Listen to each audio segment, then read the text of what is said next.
ଭାରତୀୟ ଯୁବ ହଷ୍ଟେଲ ଭାରତୀୟ ଯୁବ ହଷ୍ଟେଲ ପକ୍ଷରୁ ସେଲ୍ ପ୍ରତିଷ୍ଠା ଦିବସ। ଭାରତୀୟ ଯୁବ ହଷ୍ଟେଲ ରାଉରକେଲା ଶାଖା ତରଫରୁ ସେଲ୍ ପ୍ରତିଷ୍ଠା ଦିବସ ହଷ୍ଟେଲ ପରିସରରେ ମହା ସମାରୋହରେ ଅନୁଷ୍ଠିତ ହୋଇଯାଇଛି।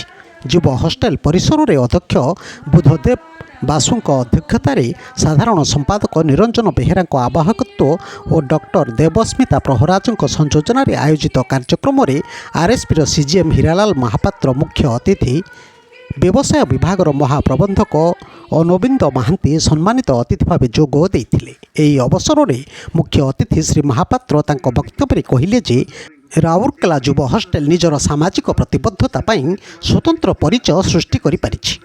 ଆର୍ଏସ୍ପିର ପ୍ରତ୍ୟେକ କାର୍ଯ୍ୟରେ ସହଯୋଗର ହାତ ବଢ଼ାଇ ସେ ନିଜର ଦାୟିତ୍ୱବୋଧର ପରାକାଷ୍ଠା ପ୍ରତିପାଦନ କରିପାରିଛି। ଏହା ସହ ସେ ଅନୁଷ୍ଠାନର ପ୍ରତିଷ୍ଠାତା ବସନ୍ତ କୁମାର ମଲ୍ଲିକଙ୍କର ସ୍ମୃତିଚାରଣ କରିଥିଲେ। ସମ୍ମାନିତ ଅତିଥି ଶ୍ରୀ ମହାନ୍ତି ତାଙ୍କ ବକ୍ତବ୍ୟରେ କହିଲେ ଯେ ଆର୍ଏସ୍ପି ହେଉଛି ଆମମାନଙ୍କର ମା ସଦୃଶ। ପ୍ରଯୁକ୍ତି ବିଦ୍ୟାର ଜ୍ଞାନକୁ ଉପଯୋଗ କରି ଆର୍ଏସ୍ପି ଆଜି ଆଗରେ ରହିଛି।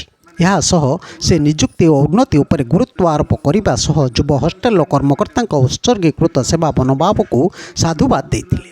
ପ୍ରାରମ୍ଭରେ ଅଧ୍ୟକ୍ଷ ଶ୍ରୀ ବାସୁ, କାର୍ଯ୍ୟକ୍ରମର ଆଭିମୁଖ୍ୟ ସମ୍ପାଦକ ଶ୍ରୀ ବେହେରା ସମ୍ପାଦକୀୟ ବାର୍ତ୍ତା ସହ ସର୍ବଭାରତୀୟ ସ୍ତରରେ ରାଉରକେଲା ଯୁବ ହଷ୍ଟେଲ କିପରି ଶ୍ରେଷ୍ଠ ଓ ଉପସଭାପତି ଅମିତାଭ ଠାକୁର ସ୍ୱାଗତ ଭାଷଣ ସହ ଅତିଥିମାନଙ୍କ ପରିଚୟ ପ୍ରଦାନ କରିଥିଲେ। ଏହି ଅବସରରେ କେକ୍ କଟାଯାଇ ସମସ୍ତଙ୍କ ମଧ୍ୟରେ ବଣ୍ଟନ କରାଯାଇଥିଲା। ସେହିପରି ପୂର୍ବରୁ ଆୟୋଜିତ ହୋଇଥିବା ବିଭିନ୍ନ ପ୍ରତିଯୋଗିତାରେ କୃତିତ୍ୱ ହାସଲ କରିଥିବା ପ୍ରତିଯୋଗୀଙ୍କୁ ଅତିଥିମାନେ ପୁରସ୍କୃତ କରିଥିଲେ। ଶେଷରେ ହଷ୍ଟେଲର ଉନ୍ନତିକରଣ ଦାୟିତ୍ୱରେ ଥିବା ଅଧ୍ୟକ୍ଷ ନୀଳମଣି ମହାପାତ୍ର ଧନ୍ୟବାଦ ଦେଇଥିଲେ।